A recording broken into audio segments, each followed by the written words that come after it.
take us through the final 16 seconds, what you saw there in terms of deciding not to take a timeout when Jamal got that ball from Mike? Yeah, I mean, it was, first off, just going to be more proud of our team.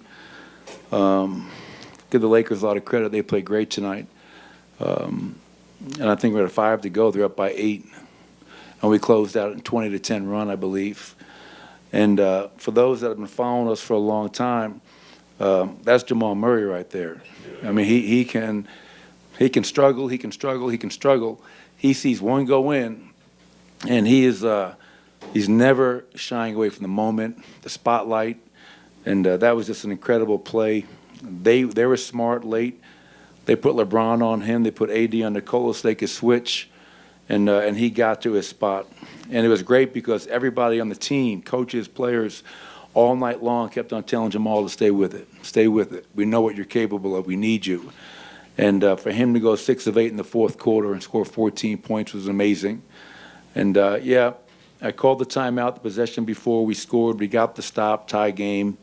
Why let them get set? Why let them? Because when they can get set and they switch out everything, you might not even get the ball in bounds. So I want to make sure we could just flow into it and let our best players make plays. Nikola Jokic, 27, 20, and 10. Nothing else you can say about him. I thought Aaron Gordon's defense on AD in the second half was incredible. We changed up some matchups, and our guys did a hell of a job of it. But this is just a great example, Vinny, of, as I told them at halftime, like I did not like how we walked off the court at halftime. I felt like we were feeling sorry for ourselves a little bit. They came in, they were kicking our ass, and we dropped our heads. I didn't like our spirit. I didn't like our disposition.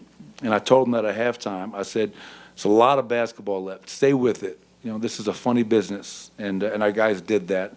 And it wasn't just the starters. I thought, you know, the guys off the bench may not have been big minutes, but they all did their job. And this was a complete team win. Coach, you've always talked about the mental toughness of this team and just what they consistently bring to the table. You talked about that with Jamal Murray especially, just to be in that moment heading into half and then to immediately, not even immediately flip the switch, but kind of go down even more after that. Just what does it say about the team sticking with their process? Oh, it speaks to a team that's got tremendous confidence in themselves and, more importantly, in their collective. I mean, we're a championship team. We're the reigning champs. And, you know, we might get down by 20 points, but, you know, not going to roll over. I mean, that's not who we are. That's not who I am. And that's never been a part of Denver Nugget basketball in these last 9 years. So it speaks to guys just trusting the process, staying with it, making the necessary adjustments. Then guys stepping up. You got to make plays to get back in it and win a game when you're down by 20. And we had a lot of guys step up and make big play after big play. So, yeah, I mean, we did our job. You know, even though, like, I thought KCP just said something to the whole room. Enjoy tonight. That was an emotional win, incredible win, in front of an outstanding crowd, best fans in the NBA. Enjoy it tonight. But we just did our job. We won 2 games at home. There's a lot of basketball to be played, and we'll enjoy it tonight and get back to work tomorrow. Michael, you mentioned not liking the way the team walked into the locker room. With Jamal specifically, things kind of got worse in the third quarter for a little bit before they got better. What exactly were coaches, were teammates sort of having to say to him, or is he a kind of guy who can kind of lift himself up? Well, he can definitely lift himself up, but it's always impactful when you have 17 brothers in arms, you know, supporting you and encouraging you. And everybody's saying, Jamal, you know, just play your game. If you're open, shoot it.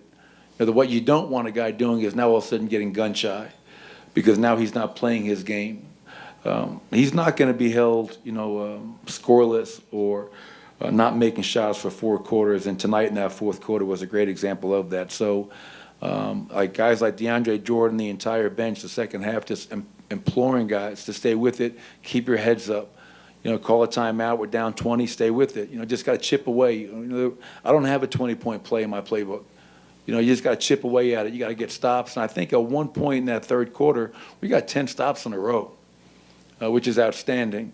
And that was, you know, the crowd got into it, and that's the second game in a row where they got off to a great start, had us on our heels, and then we kind of you know, got our defense into the game, and that brought us life. Coach, what can a moment like that do for Jamal, you know, going forward? He struggles overall in the 2 games, but he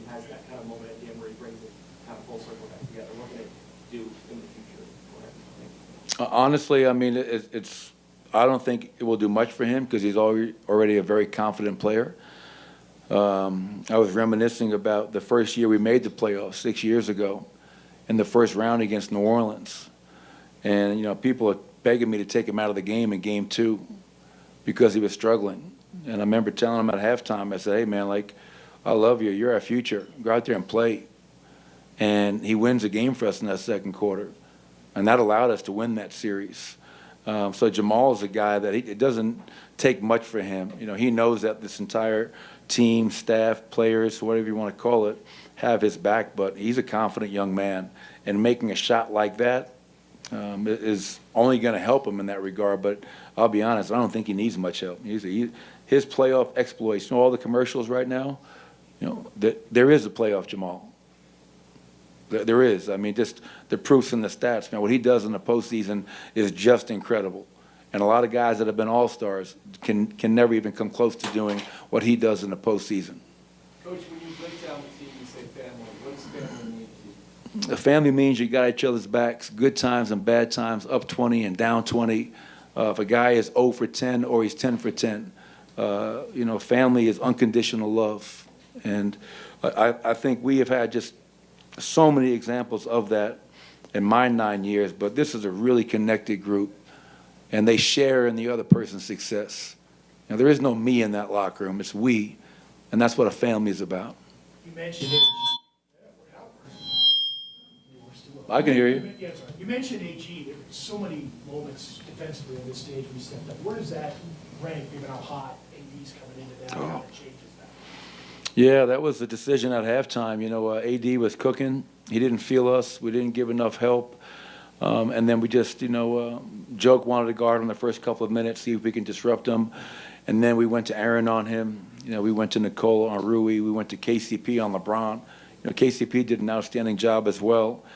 But they have 2 all-stars over there. They have 2 all-NBA players over there. They're talented, man. There's a reason that team was in the Western Conference Finals last year. And as I said, starting off these playoffs, don't get caught up in the number in front of the teams. The seeding does not matter. There's 8 really talented teams in the Western Conference playoffs, and that Laker team is extremely talented, and they've given us all we can handle 2 games in a row. So going into L.A., we're going to have to be a lot better. But, Aaron Gordon, 14, 7 boards, and just the willingness to go out there and say, what, my job is to try to slow this guy down. He's dominating the game right now. It's my job to slow him down, and he did that. Last one, Tony. Coach, when you were down 20, like little things lead to a comeback. You guys made a mini run towards the end of the third quarter to get down to 10, and that put you guys kind of within shouting distance in the fourth quarter. What did that do to you guys mentally, and how important was that little run in terms of the final run down the stretch? Yeah, it's just like in game 1. Everybody talks about the third quarter and how great that was, but to me it was a 14-2 run late in that second quarter that tied the game up. Tonight I think we closed 14-5, and then we started 8-3. So that momentum into the fourth quarter got us in striking distance, kept our great fans in their seats, making noise and making this a really tough place to play.